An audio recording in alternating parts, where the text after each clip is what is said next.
starting to record. Okay, I think we're gonna start. Enough people are gonna join us. We'll let them in as we go along. So good morning, everybody. My name is Yara Dicher, and I am the head of Robus's International Department. I'm happy to host you today in this Doing Business in the New Middle East webinar. We have two very interesting organizations taking part in our webinar today, and our speakers are even more interesting. I'm going to let them present themselves. But first, a little bit about the different organizations. So the first is Loggerhead and Partners, which is a provider of multifamily office services such as estate planning, transaction advisory, tax planning, and corporate structuring. It has offices in Dubai, Nicosia, and Zurich. And their Dubai office is actually specializing in corporate services involving a UAE entity structuring, residency planning, and ongoing administration services. And on the Israeli end, we have JST & Co. law firm that is a one-stop shop business law firm located in Ramat Gan, right next to the Tel Aviv Stock and Diamond Exchange, right in the beating heart of Israel's business sector. The firm provides premium legal services for corporate and private clients in Israel and abroad, including many publicly traded companies, well-established private companies, startups, entrepreneurs, and investors. Among others, the firm advises clients on international commercial transactions of varying complexities and is ideally placed to assist Israeli businesses to expand to the UAE and advise UAE businesses looking to expand to Israel. Before I present our speakers today, I would just like to say that if you have any questions, you are more than welcome to write them in the chat box, and we will refer to all questions at the end. So please feel free to do that. So our speakers today from Loggerhead, we have Marius Kalochoritis. He's the founding and managing partner.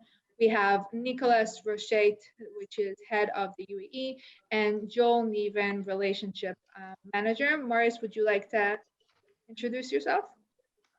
Sure. Good morning, everyone. Marius. Like Yara said, founding partner of Loggerhead Partners. I am actually Cypriot, and I commute between Cyprus and Dubai. I've been associated with the UAE for close to 18 years, and I saw an opportunity in the market, and in 2014, I formed Loggerhead Partners. I am an ex-banker by training, worked in the US, Switzerland, UK, UAE, Cyprus, and Greece. And I would like to welcome you to this discussion today about the Abraham Records and what it means for business between the UAE, Israel, and the region at large. Thank you, Yara. Nicholas? Good morning, everyone. Thank you, Yara. I'm the regional manager of Loggerhead in Dubai. We specialize here in corporate structuring, mainly on UAE structures. My background is banking, finance. I was previously working for Société Générale in Geneva and in London as well. And I joined Marius in this venture 5 years ago. So that's about me. I specialize really in corporate structuring in the UAE. Thank you, Nicholas and Joelle. It's a pleasure to have you. Thank you, Yara. Good morning, everyone. Yeah, my name is Joelle. I am a relationship manager at Loggerhead Partners, originally from South Africa. I've been living in the UAE for about 4 years now. I've got a background in wealth and investment management and financial planning, and I work with Nicholas in our Dubai-based office where we advise on and execute UAE solutions for our clients.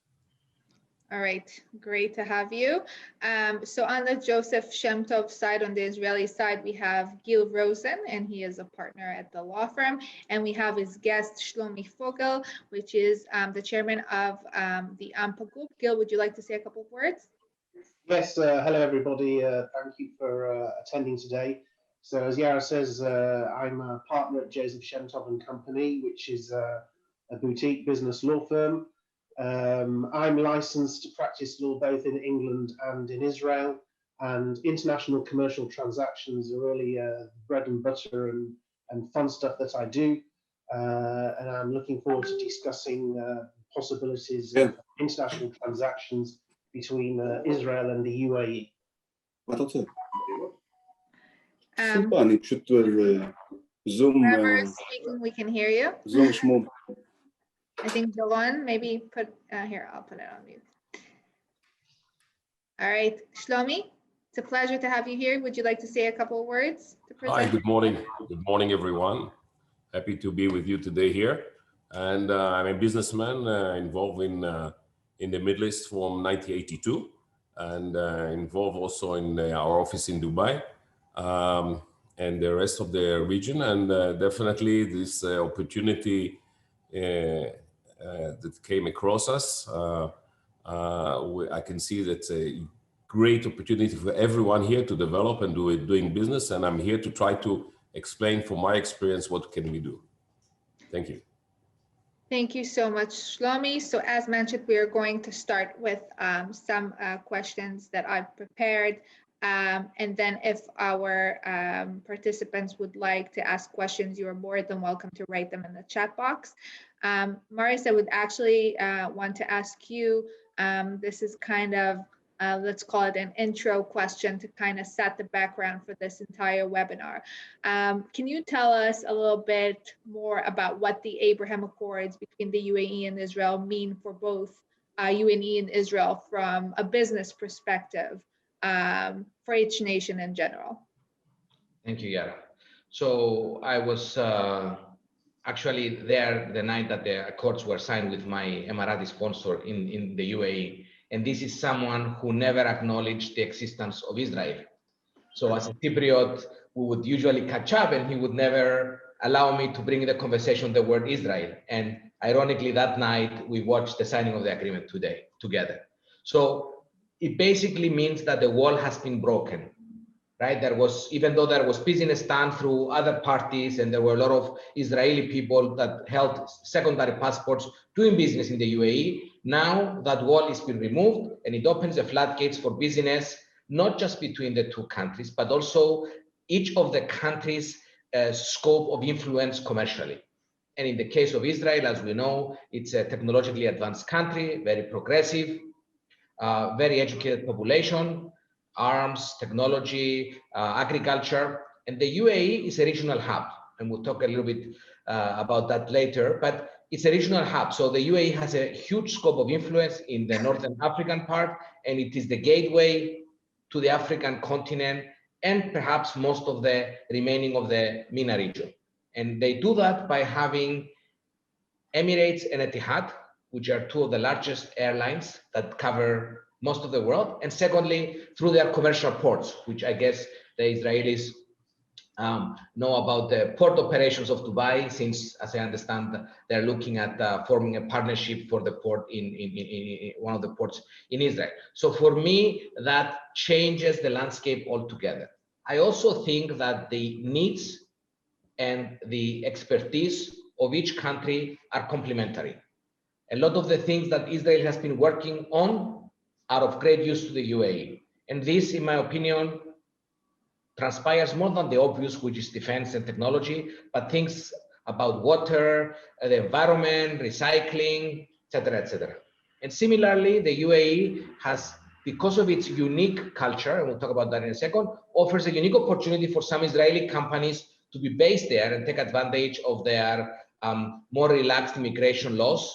It's very easy to bring workers from third countries and set up shop in the UAE. The tax regime, there is no corporate tax, there's no personal tax. So it's a good place to set up either a development center or a regional distribution center or a headquarter or any of these other things. So I have been very excited from the day of the signing of the accords, and it's a great change. Also, before I close, I also want to say that as a Cypriot, with my country has very close relationships with both of these countries, I am ecstatic because now it opens the gateway to this continuum of friendly, business-minded, progressive countries in our, difficult part of the world to do business together and to explore all sorts of different partnerships. So I look forward to sharing some examples with you today and helping answering questions with whatever request you have. Thank you. I think that's mutual for everybody that's here. It is very, very exciting, and it was interesting to hear what you said about the fact that Cyprus has close relationship both with the UAE and with Israel, of course. I would want to ask you, Gil, just to jump right into the whole legal issue. We know that legal and business usually go together. Where there is business, legal follows. Can you tell us something about the legal landscape in Israel that can be useful for Emiratis or foreigners in general that are considering doing business in Israel? Yes, sure. Okay. First of all, I just want to echo very quickly what Mario said about the peace accords. Just extremely, he covered almost everything that I would want to say. From the point of view of an Israeli, it's extremely exciting to have the opportunities to work with such a major and important Arab country. And you know, hopefully this will be the stepping stone to many more things. In fact, I think 5 minutes after the Abraham Accords were first announced, Mario's already sent me a message hoping to set up some kind of cooperation.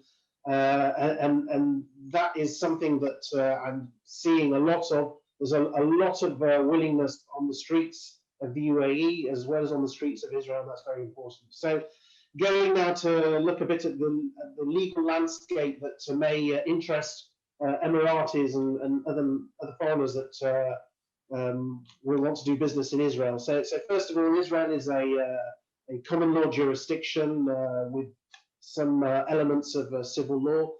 The highest court of the land is the Supreme Court, which acts like as the ultimate appeal court for civilian and criminal proceedings, and also as the High Court of Justice, where various petitions are made against governmental institutions.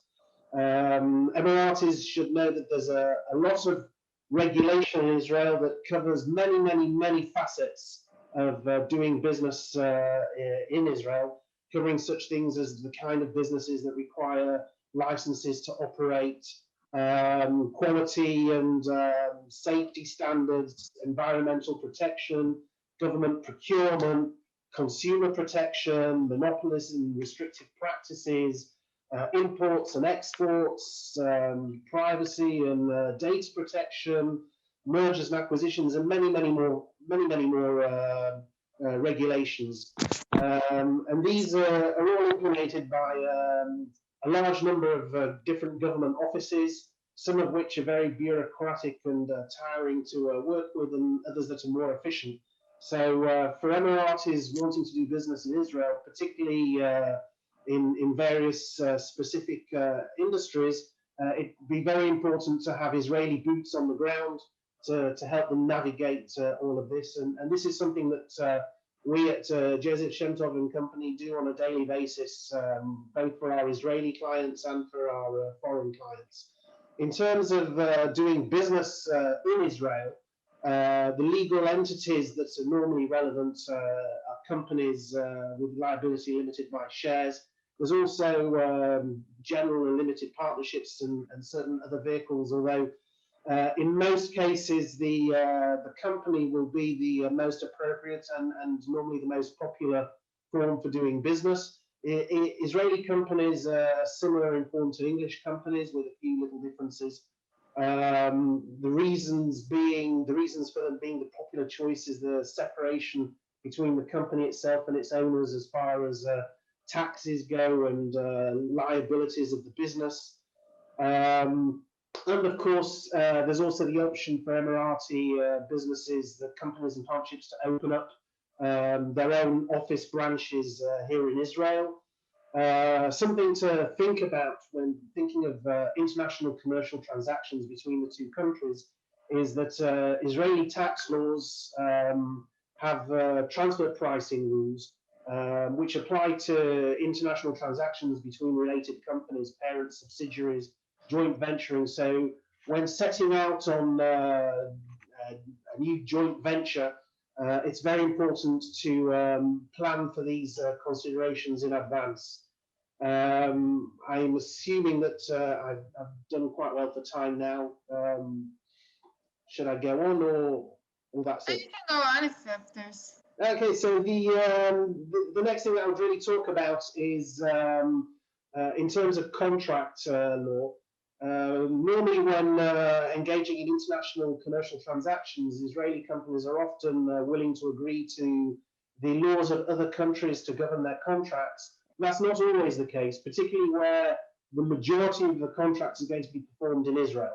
So it's worth Emiratis knowing a little bit about Israeli contract law. It's similar in many ways to, or at least based on English law, although with some pretty major differences these days. For example, consideration isn't required for forming a contract in Israel, just offer and acceptance. There's a doctrine of good faith in Israeli contract law. Parties are required to conduct themselves in good faith, both during contract performance, but also during negotiation. And if you withhold important information during a negotiation, you can end up in breach of contract even before signing on the dotted line. The general principle of contract law here is that parties can pretty much enter into any terms that they choose, although that is restricted by a lot of the regulation that I mentioned earlier. For example, certain restrictive clauses, exclusivity provisions can fall foul of Israeli competition law or may require the approval of the Israeli Competition Authority. So yeah. Okay, great. I would want to go back to discussing the business aspect. So Shlomi, I would like to ask you, what do you see as the best business opportunities for Israelis and Emiratis to work together? We know you have experience in working in the UAE, so to kind of share your experience would be also great. So first of all, to cement relationship between countries is the first thing is the quickest way to do it is through trading. And Dubai is a center of trading with Jebel Ali and 8,000 factories around the area there, and definitely Israelis already trade there. And I hear from spare parts for car spare parts to cheese even is being brought from Abu Dhabi to Israel now.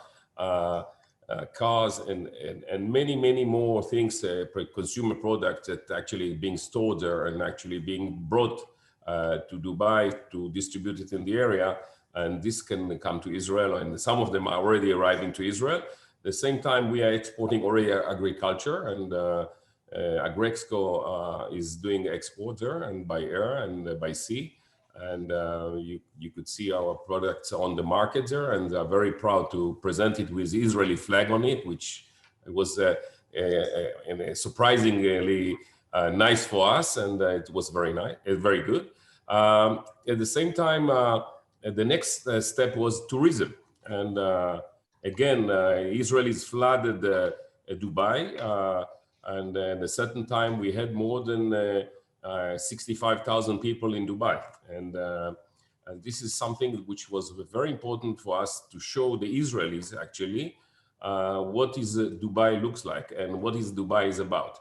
And I can tell you that many people that came there for holiday asking again when we're going to, the market is going to be open so we can fly and enjoy and the place. So it's a remarkable place, and I think that for Israelis to come to see what happened there in this place from 1982, I think, or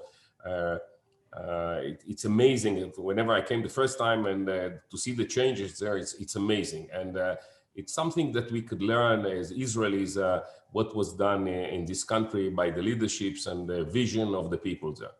The other business which we are doing, as probably you mentioned, Marius mentioned it, is that we are going together with DP World, the biggest, one of the biggest port operators around the world that has got a port operation in Limassol, hopefully on a tender in Haifa. And I hope that we will have a chance to win this place together and develop the business. Now, why is it so important? Because whenever you're talking about east of Israel, which is Iraq and trading, Key factor is, of course, good port operations, and this is something which we are looking forward, and with a partner that knows how to work together with us to overcome all the obstacles transporting goods from Jordan, from Jordan to Iraq and Baghdad, especially. It makes sense that cargo that is coming from the west will go via Haifa, and that's why we are working very hard, and hopefully we'll have the chance to win.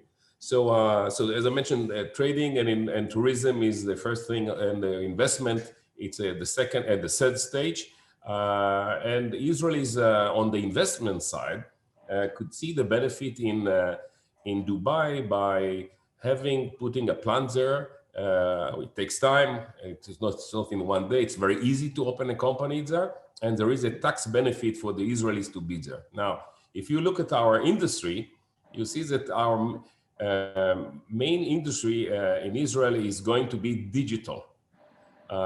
Everything is, even the from film industry to a gaming industry, for fintech industry, so many digital businesses is being built right now in Israel, and this is creating new jobs. Now, if Israelis will keep head office in Dubai with a tax incentive there on the digital world, it's very simple to do it. They could benefit by paying less tax, doing it via Dubai, and this is something I could see a huge opportunity for Israeli investors to put operations there, and I can tell you that I myself is doing it already, and some good friends of mine are doing it too. And of course, production, manufacturing in the Jebel Ali area or the free zones there is big opportunity, because there are markets of about 2 billion people around the area there that we never actually came across and serving them regularly, and an opportunity of made in Dubai and distributing and bringing workforce which could come from all over the area there to work there in a good taxation environment, gives a huge opportunity for Israelis manufacturers to move producing there. So in general, huge opportunities, both sides, and as you see that the Dubais are willing to invest with us here in Israel, and we are interested to invest there, and we're doing it already. And I can see that the cooperation of technology-based companies here and manufacturing capabilities in Dubai, with a good workforce that we can bring all over the place, from all over the area there, and market, which is about 2 billion people around the area there, gives us a huge opportunity, and we should try to enlarge and to develop it. And we could see that this appetite of developing business together, which actually I believe that the real peace is coming through economic progress. We could see that the Egyptians already talking to us and said, let's try to develop more business. We can see that you're doing already with the Emiratis. We would like also, and I will be there also next week in Egypt for this reason.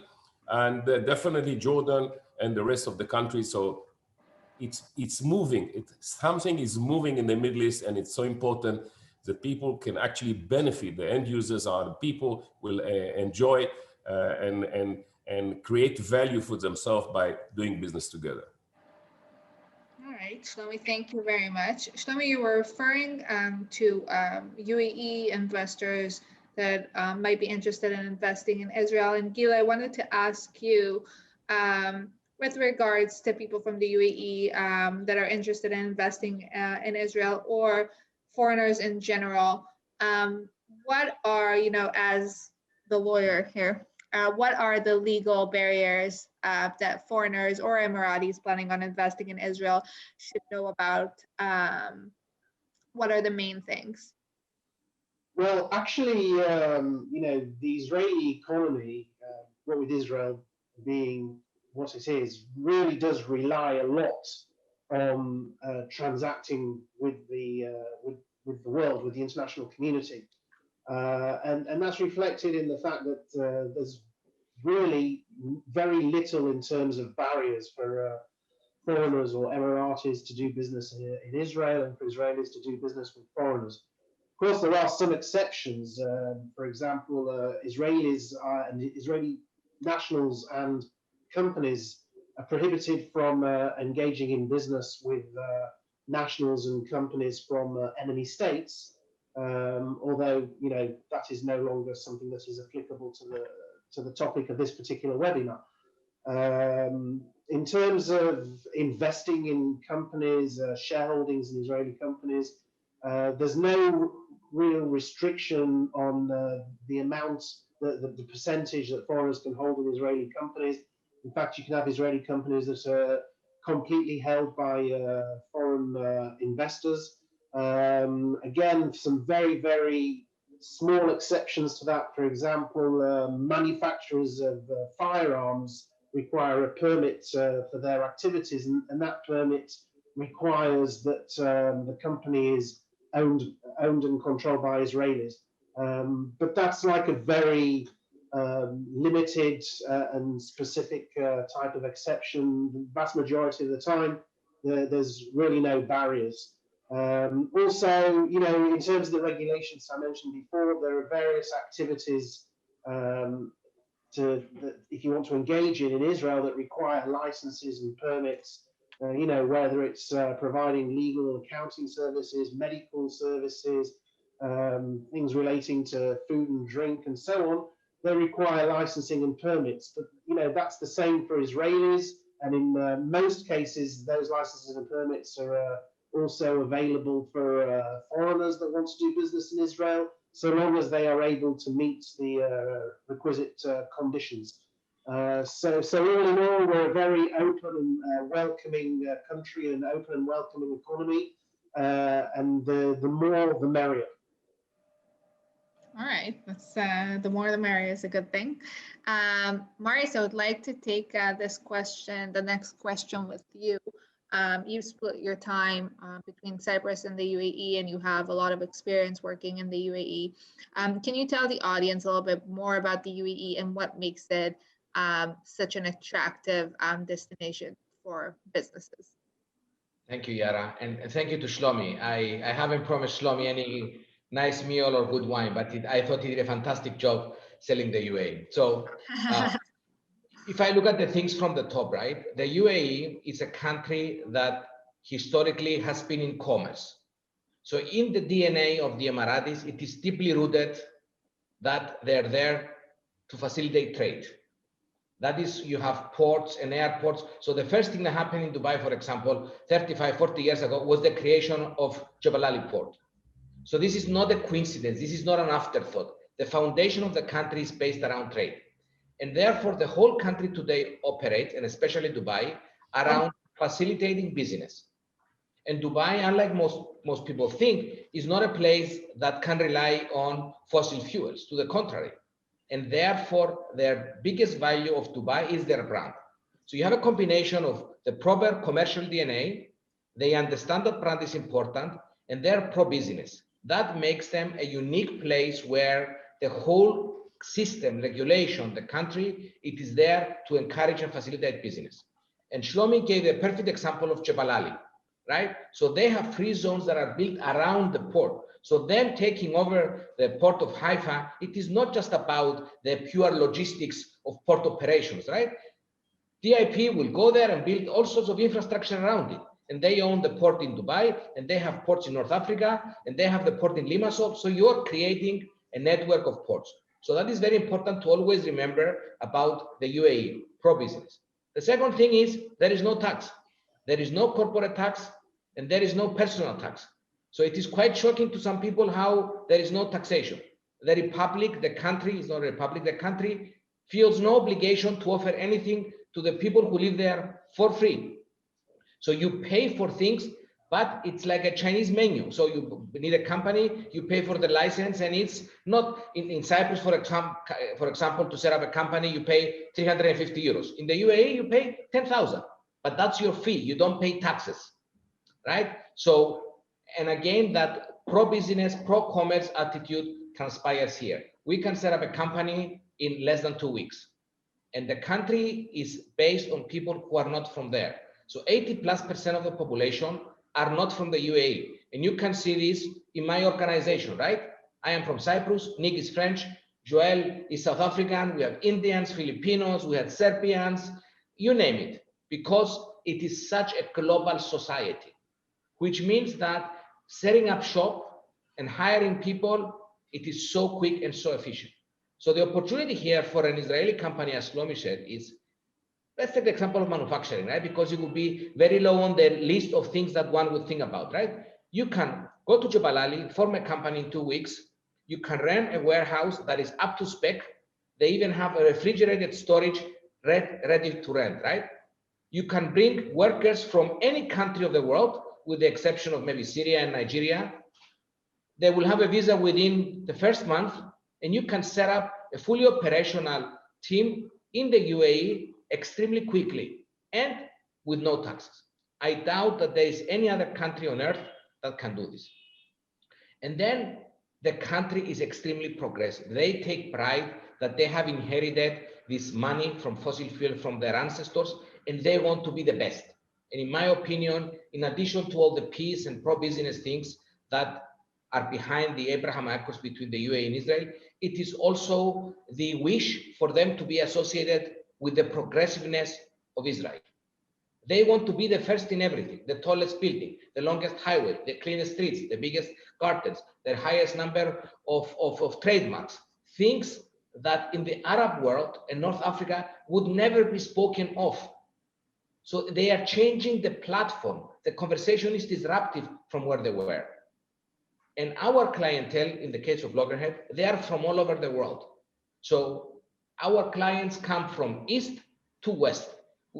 And the common characteristic is that they're business people, they're progressive, they're looking for a regional center to set up their business that is tax efficient. We have clients that can be from any country, buy chickens from Brazil, and they send them to Indonesia. And they're based in Dubai. Why? Because it is the most favorable tax regime, because the logistics allow them to do that, and they operate in a country that is absolutely pro-business. And as Shlomi said, there were Israeli people doing business in the UAE for quite some time. So the fact that you have consumer goods on the shelves of supermarkets today with the Israeli flag in less than 6 months, it is miraculous. So I encourage everybody to jump on the plane on the next opportunity, come to the UAE, bring your families, give us a call, we'll take you around and show you some of the business aspects, because it is probably unlike something you have seen before. And I say this, while I sit in Cyprus, that is a place that plays in the same category, and a lot of you Israelis have probably come to Cyprus, right? But in Cyprus, to do something with the authorities, you need months. In the UAE, you count days. And that is very important in our fast changing world. Marius, thank you. I think you convinced me, and so did Shlomi. And I would want to refer the next question to Nicholas. Let's say that Marius and Shlomi actually convinced me to open up my business in the UAE.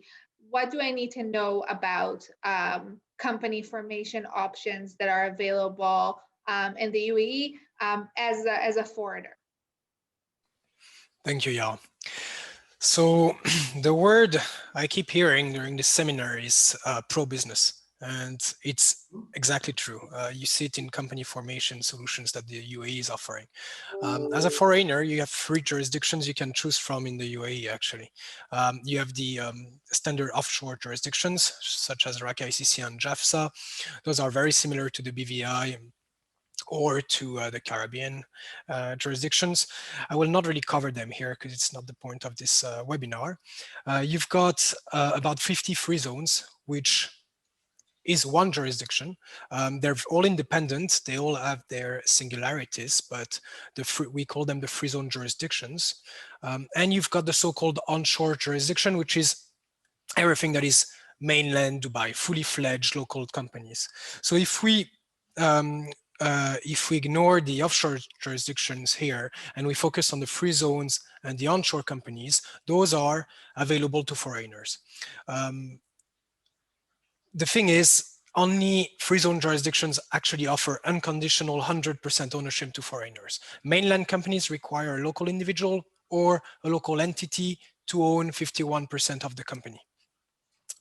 This can be bypassed sometimes with the local agent that will act as a representative with all government dealings against a yearly fee. But the general information to take from this is that local companies require a local individual to be involved in the company. So the mainland companies are approved by the Department of Economic Development. You come to Dubai, you set it up in less than 2 weeks. It can be an LLC, it could be a civil company, it could be a branch of an Israeli company. You name it, all legal forms are available. Those companies, mainland companies, are eligible for residency visas, which makes them very interesting. The business activity can be trading, consultancy, whatever, you name it. They have a list of thousands and thousands of activities that you can choose from. Like I said, the only drawback is that you need to find a local individuals to own this 51%. But again, we make the owner, the local owner, sign a side agreement where he relinquishes his 51% against a yearly fee, and he doesn't get involved in the management of the company. So that makes it very interesting for foreign investors as well. Okay. If we move to, yep, sorry. No, I wanted to ask, how would that be different if I am a UAE resident, and what are the benefits? But go ahead and we'll get to that. No, well, you become a UAE resident by applying for a residency visa under the company itself. Being a resident will not make a difference here. You will need a local citizen to own 51% of your company. But there are ways to go around this, like I discussed. So for example, consultancy company or service companies will have a local agent. The foreign individual will own 100% of the company. He will have an agent on the side that will be there to make a yearly fee and sign some government papers. He will basically supervise what's going on, but he will not be owning any shares or taking any profits back home. But that was, I was going to come to the free zone companies. Those are extremely interesting to foreign investors. The free zone companies are the sweet spot, actually. They can be 100% owned by foreigners. They're eligible to investors visa, to employee visas. You can have a company as big or as small as you want. You can set them up in as little as 2 weeks. You can rent flexi desks if you don't want to put any money in, office solutions, or you can rent buildings, warehouses, you name it. There's no limitation there. There are obviously 0% taxes on those companies. And you have more than 50 free zones in the UAE you can choose from, depending on the business activity you want, depending on the location, depending on the infrastructure the free zone can offer. So those are the jurisdictions a foreign investor can choose from. There's no limitations on nationalities either, besides, like Marius mentioned a bit earlier, Syrians, Nigeria, some of those countries. In terms of company incorporation, Yara, you were asking, how fast and how efficient it is. It's very, very efficient. We need about 2 weeks to set up a company in the UAE.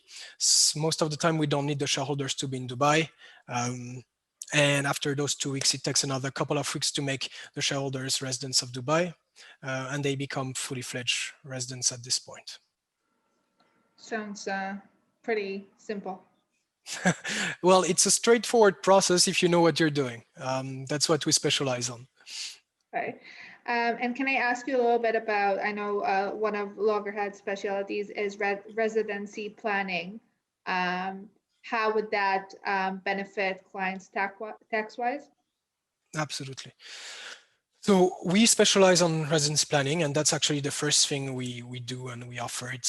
We have a residency package that is one of the best-selling solutions that we have. There are 2 ways in the UAE to become a UAE resident. You either form a company, again, I'm talking for investors here.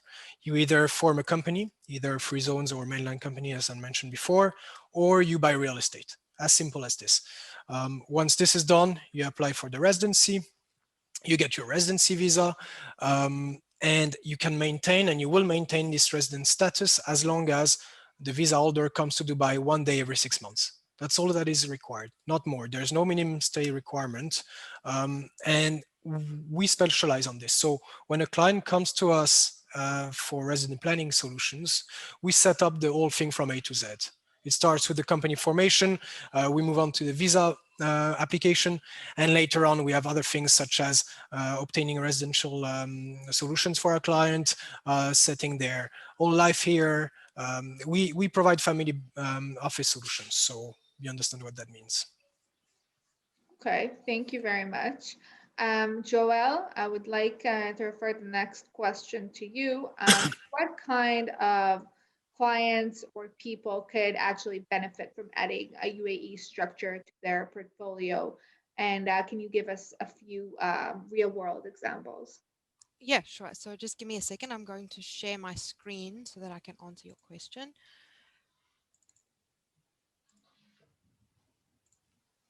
Okay, so the kinds of clients that our UAE solutions are well suited to are firstly your business owners, entrepreneurs, big corporate entities or corporate groups and family businesses that are maybe looking for a more tax-friendly jurisdiction from which to base their operations, and also high net worth individuals and their families that are maybe looking for more confidentiality in terms of reporting of their assets, and also are looking for a place of alternate residency, somewhere that's easy to maintain the residency and somewhere that they could live comfortably if they needed to.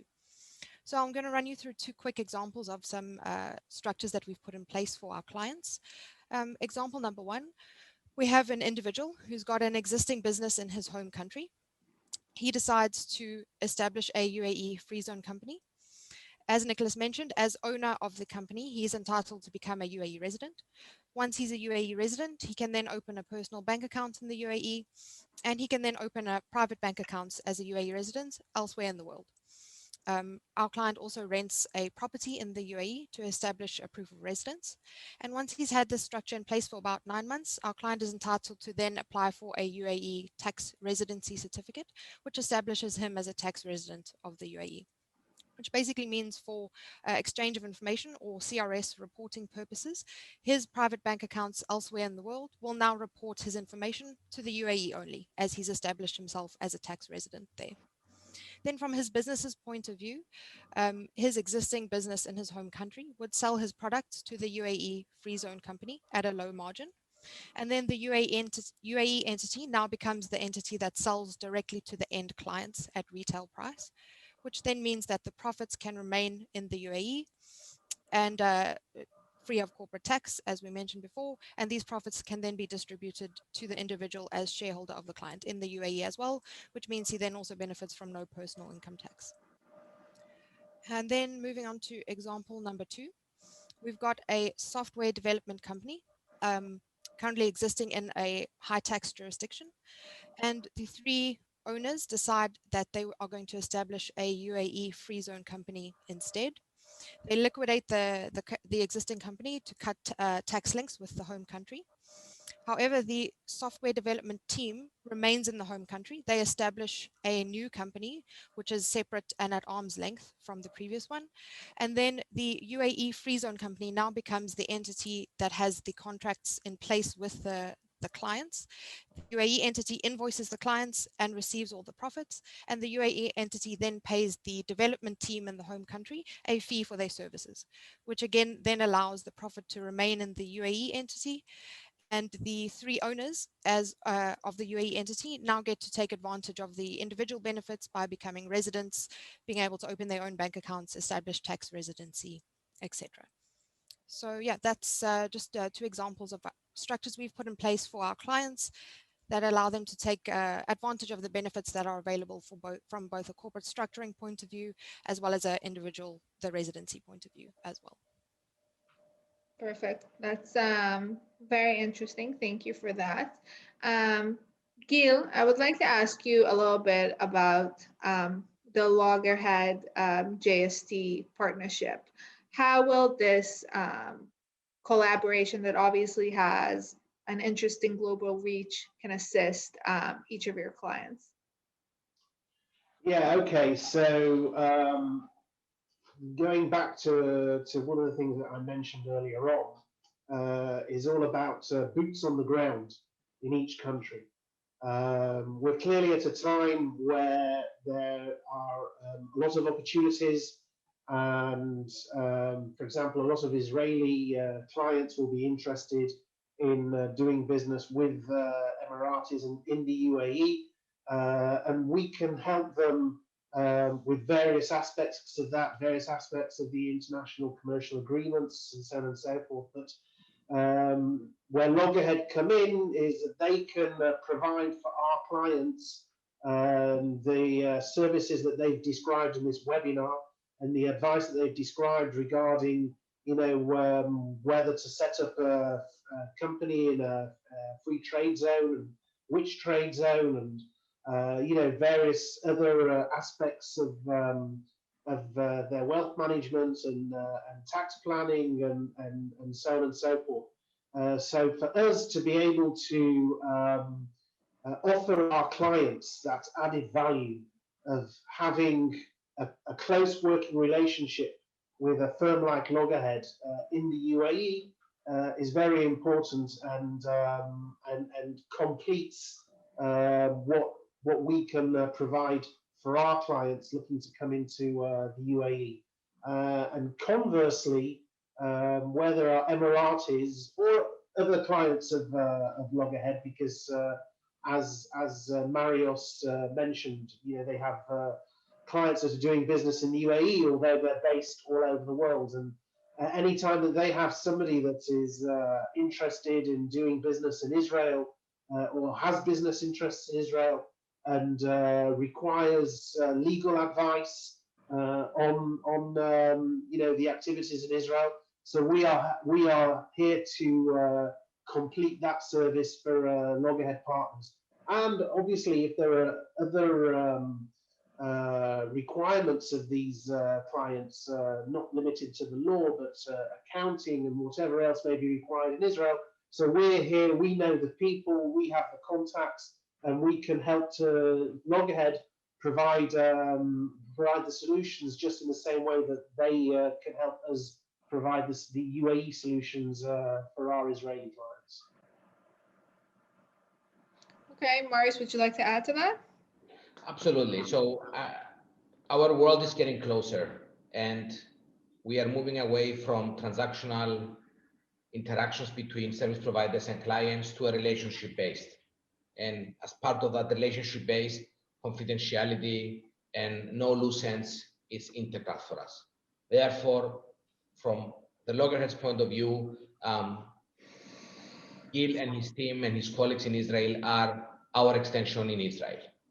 So our clients, from wherever they are, if they need anything in Israel, then we will provide them an integrated service utilizing Gil's and his firm's expertise and relationships in Israel, and vice versa, as we hope to see an influx of Israeli business people into the UAE, then we will approach the whole structuring as one solution, whether part of it is delivered by Gil and his team, or whether it's delivered by our team in the UAE. To the client is one holistic solution so that we can retain the confidentiality and quality of service. Okay.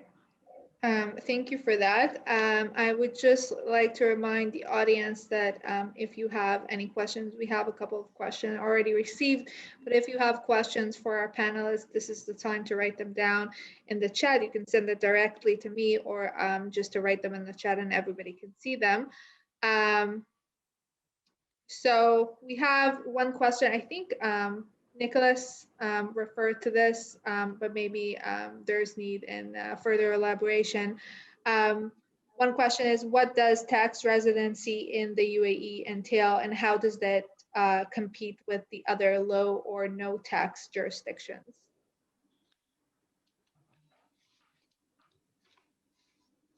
Yeah, so I can take that question. So to become a tax resident in the UAE, very similar process to what I mentioned in my example. So the first step would be to obtain your UAE residence visa, which you would do through forming a company, or as Nicholas mentioned, investing in property. Once you've got the UAE residence visa in place, you then would rent an apartment or something similar to establish a proof of residence. You would open a personal bank account. You would have some income or salary coming into that account. And then once you've had that structure in place for a while, you can apply and get a UAE tax residence certificate. This tax residence certificate basically then confirms you are now a tax resident in the UAE, and allows for all your reporting to be done to the UAE as opposed to your home country etc. And how it compares to other jurisdictions. Firstly, the UAE residency is very easy to maintain. As Nick mentioned earlier as well, you only need to enter once every 6 months or 180 days, and there's no minimum stay required. So it's very easy. It's a very easy alternate residency to maintain. Yeah, I don't know if Nick or Maris has anything to add to that. Okay, thank you. Yeah, go ahead. And the UAE, it's a real country, right? Because we should not compare the UAE to Caribbean jurisdiction or a low tax, right? Because most low tax countries are, island countries, right? So they're not real countries.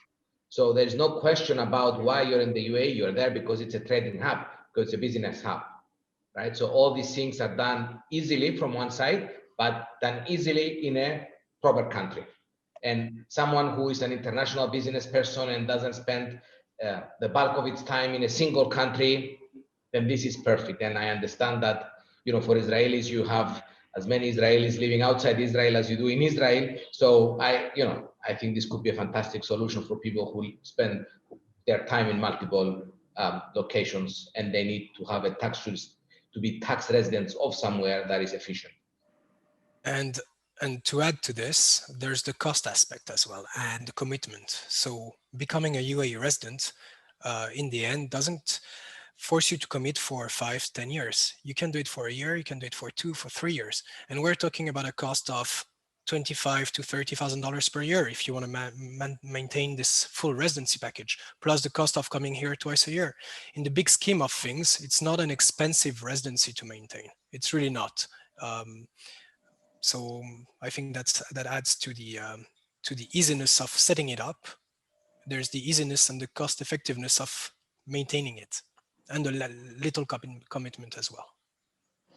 Okay, thank you for that. And the next question is for Gil. Are special permits required if we want to send someone to work in Israel as an employee of a subsidiary or a branch, for example? And if so, what rights will apply to this employee? Okay, I assume that what they mean is someone coming from outside Israel, like from the Emirates, to work within Israel as an employee. So yes, work and residency permits would be required. They need to be applied for from the Population and Immigration Authority, which is under the Ministry of the Interior. The permits must be applied for a specific position and a specific employer. And the application process takes between 60 to 90 days. Generally speaking, as a fallback, Israeli employment law will apply, and the foreign employee will have the same rights as Israeli employees. It is possible in the employment agreement to agree to another jurisdiction's laws to apply, but generally speaking, if the laws of the other jurisdiction provide considerably less rights to employees than are provided to Israeli employees, then the courts are likely to apply the Israeli law. Okay, thank you for that. Okay, will our panelists be interested in saying a couple of closing words? We're about to end. Well, if it's okay, I'll just start by saying again, very, very exciting times, very exciting opportunities. I want to pick up on one little thing that Marios said in his opening statement, which is about the fact that it's not just Israelis selling to UAEs and working in UAE and Emiratis selling to Israel and working and doing stuff in Israel. But there are so many opportunities for the two countries and businesses in the two countries to join together, to work together, to spread it out across the region and beyond.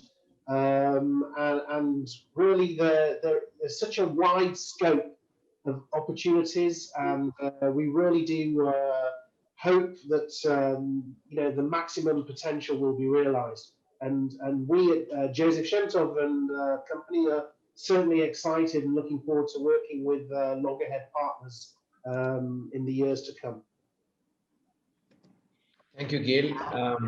From my point of view, I want to thank everyone for attending today, and then thank Gil and Joseph Shem for this relationship. We are very excited for commercial terms, for from a peace perspective, and I think this is the new world, right? I mean, it's a complicated world out there, and you need to set up the team of people that you trust.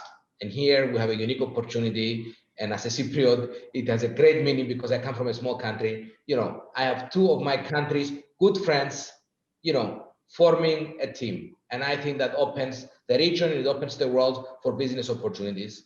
I want to extend an invitation to everyone on this call. When you travel, not if, when you travel to the UAE, shoot us an email. If I'm not there, I'm sure Nick and Joelle, be happy to show you around, walk you through the commercial aspects of the UAE, and make sure that you can capitalize on the opportunities there. Thank you. All right, I think this is it, unless the audience has more questions. And if not, we will end our webinar now. That will also be available because we recorded this. I would like to thank everybody for joining in. And I guess that's it. Stay safe. Thank you, everyone. All right. Thank you. Everyone.